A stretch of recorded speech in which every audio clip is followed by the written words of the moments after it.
Magandang araw mga kaagar. Ganito ka sensitibo ang pagkuha ng agar seeds. Kung makita mo sa loob ng 40 days, 35 to 40 days, ganyan na ka ang level ng roots niya. 1, 2, 3, 4, 5, 6, 7, 8, 9, 10. 10 level na siya. So ganito ang pag-harvest ng mga seedlings para hindi siya stress. So kailangan mo ng support ng stick para pagkuha mo ng seedlings hindi maputol yung mga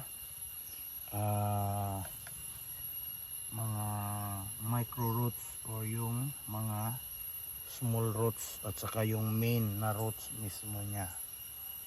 So pag umabot na ng 3 dahon to 4 na dahon, pwede mo na yan siyang i-transfer na sa malalaking seedlings. So ganyan nakahaba. Kung mapansin mo kung gaano kahaba yung roots niya, ganyan din kahaba ang kanyang buong body, dahil tinatawag yan sila na mga semi parasite tree or mga mahaba yung ugat niya, or dipterocarp ang ibang term niyan. Ito yung mga seedlings na nabubuhay sa ating jungle native sa Pilipinas. So ito yung agarwood seedlings.